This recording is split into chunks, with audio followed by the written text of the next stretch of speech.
Okay, we're going to look again at quadratic functions, and I'm going to start off by looking at particular quadratic function which has no coefficient of x squared other than 1.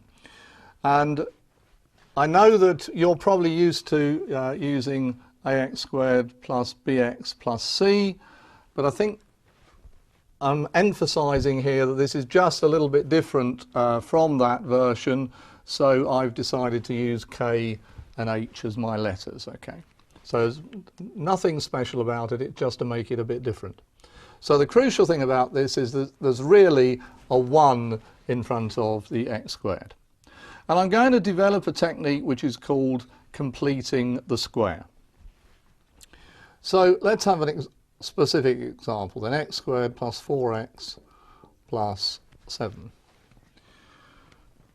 Now, at a certain point in time, probably 200 or 300 years ago, people started to play around with this type of concept, and we are going to attempt to get rid of the x squared and turn it into a sort of linear thing in part. And what I'm going to do, I'm going to look at x plus 2 squared. Now don't worry at the moment why I'm using x plus 2. You'll see this as we go through it. If we do x plus 2 squared, we know that's x plus 2 times x plus 2. And again, the usual sort of thing, and let's hope that you could all get to x squared plus 4x plus 4. Now, look across here, x squared plus 4x plus nearly the same, but not the same. We need another 3 here. So what have I achieved so far? Well, I've achieved that x plus 2 squared is x squared plus 4x plus 4. Now, again, let's get the notation right because it's good to be correct. I should really put a 3-line equal sign there. That's an equivalent sign.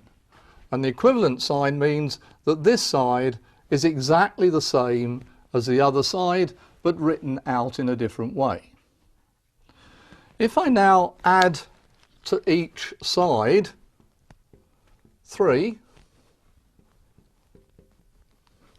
then I will get on the left x plus 2 squared plus 3, and on the right I get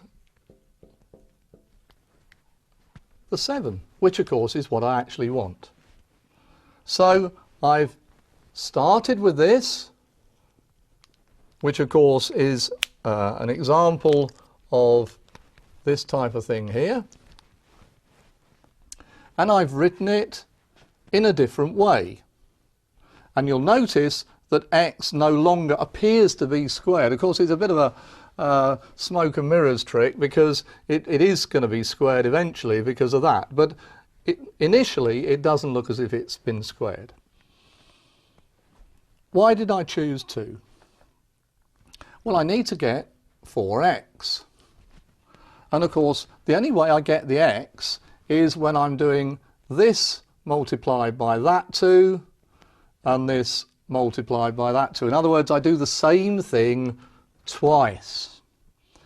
So to get 4x, I halve the 4, which is why I've written 2 there.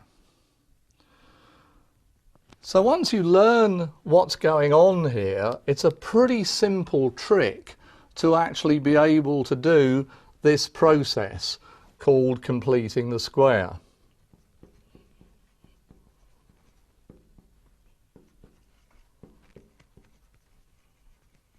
So let's work the process through then with another example. Let's have x squared plus, let's put an odd number in here. Why not? Plus 11. Okay, so what do we do first? We halve that number. X plus 2.5 squared. Now, the 11 is still there at the moment, but it's not going to end up as 11. So I need to know what happens. Well, if I square this bracket out, I get 2.5 squared. Now I know what you're all thinking, oh dear, I haven't got a calculator, 2.5 squared, extra bit of burden, but it's not a problem, is it? Because 2.5 is 5/2. So 5/2 squared is 25/4, which is 6.25. This means then that when I do this bracket squaring, I'm going to get plus 6.25, which I don't want. So I take it away again.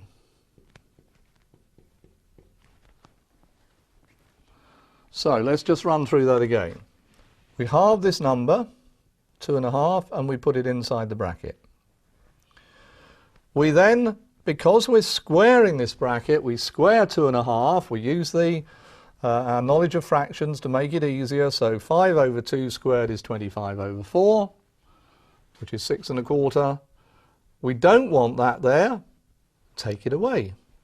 Take it away there. So the final answer, and 11 take away 6.25 is plus 4 3/4. Okay, so I've managed then to take my quadratic function and I have completed the square.